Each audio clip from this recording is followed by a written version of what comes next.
Hai semuanya, balik lagi sama Calon Sarjana. Indonesia memang kaya akan peninggalan budayanya. Dan dari peninggalan tersebut, kita bisa mengetahui berbagai cerita sejarah yang sangat mengesankan. Salah satunya nih guys, adalah cerita benda pusaka sakti yang ditinggalkan Sunan Kalijaga, yaitu Rompi Ontokusumo. Hai, calon sarjana, di sini kita akan jelasin rompi sakti milik Sunan Kalijaga yang pernah digunakan untuk melawan Nyi Roro Kidul. So, gak usah pakai lama lagi, siapin diri kalian dan nikmatin videonya. Kalau mendengar cerita tentang nenek moyang, pasti akan selalu dilengkapi sama kisah-kisah menarik yang gak pernah terjadi lagi di zaman sekarang. Begitu juga nih guys dengan legenda tentang Sunan Kalijaga, sosok yang dianggap sebagai wali besar di tanah Jawa.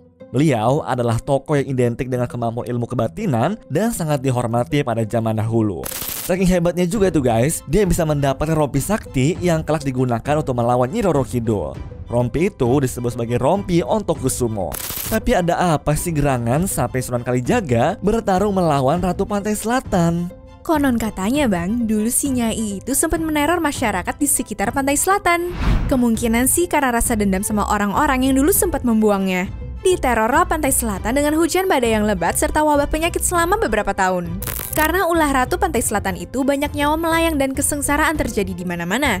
Gara-gara inilah Raden Syahid alias Sunan Kalijaga berusaha untuk mengusir segala kutukan dari sang Nyai. Pada zaman itu cuma dia doang orang paling sakti yang berani dan sanggup melawan Ratu Pantai Selatan. Dengan ilmu kebatinan yang tinggi, Sunan Kalijaga pun bertarung habis-habisan dengan Nyi Roro Kidul. Pertarungan sengit pun terjadi. Keduanya sama-sama sakti dan saling membalas kekuatan masing-masing. Akan tetapi, walaupun semua kesaktian udah dikerahkan sama Sunan Kalijaga, Nyi Roro Kidul mampu menghentikan usahanya. Karena tenaganya habis, Sunan Kalijaga pun memundurkan diri dari medan pertempuran. Dia pergi beristirahat untuk memulihkan kekuatannya sambil menyusun rencana selanjutnya. Di dalam proses pemulihan, Sunan Kalijaga bertapa atau melakukan tirakat. Namun tiba-tiba di tengah meditasinya, Kalijaga tuh mendapatkan wangsit atau petunjuk untuk mengalahkan Nyi Roro Kidul. Yaitu tuh guys, dia harus mengkhatamkan Al-Quran supaya ilmunya tuh lebih hebat lagi. Syarat itu pun ditepati tuh dengan belajar di Masjid Demak sambil disaksikan oleh beberapa anggota Wali Songo di sana. Konon katanya nih guys, setelah kelar menjalankan salat subuh berjamaah, para wali menemukan kulit kambing secara ajaib pada hari Kamis Legi. Ternyata guys, itu adalah sebuah wangsit lainnya yang harus dipelajari. Sunan Kalijaga pun meminta kulit kambing itu dijadikan sebagai rompi dengan corak tulisan raja yang merupakan aksara Arab dari ayat-ayat Al-Quran. Setelah perancangan rompi selesai, mereka menamainya dengan Rompi Ontokusumo.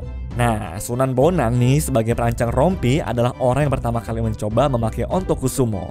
Tapi anehnya tuh guys, rompi itu nggak muat dia pakai. Gara-gara itu, para anggota Wali Songo pun bergantian memakai rompinya. Cuma tetap aja, rompi sakti itu menolak supaya muat dipakai sama mereka. Nah, sampai akhirnya Sunan Kalijaga mencoba memakainya dan rompi itu pun muat di badannya. Seketika Sunan Kalijaga pun merasakan suatu kekuatan dahsyat yang membuat dia 2 kali lipat lebih sakti dari sebelumnya. Nah, setelah semuanya jelas, Kalijaga pun bertempur kembali dengan Ratu Kidul. Dengan kekuatan yang lebih kuat dari sebelumnya, dia yakin dengan kesaktian Rompi Ontokusumo sampai akhirnya Nyi Roro Kidul berhasil ditaklukkan dan wabah di Pantai Selatan pun lenyap. Singkat cerita, setelah berhasil mengalahkan Nyi Roro Kidul, Sunan Kalijaga selalu mengundangkan Rompi Ontokusumo dan merawatnya dengan baik. Bahkan sampai sekarang rompi ini masih dijaga dan disimpan dengan baik sama keturunan Sunan Kalijaga. Dengar-dengar sih rompi sakti tersebut disimpan dalam Museum Keraton Solo dan selalu diberikan acara ritual penyucian pusaka atau dikenal juga dengan istilah penjamasan. Ritual sakral itu akan dilakukan setiap tahun tepat pada Hari Raya Idul Adha.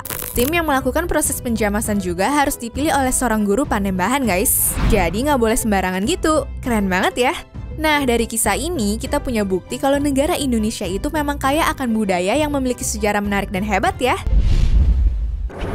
Anyways, cukup sampai di sini ya guys video hari ini. Sampai jumpa di video selanjutnya. Dah.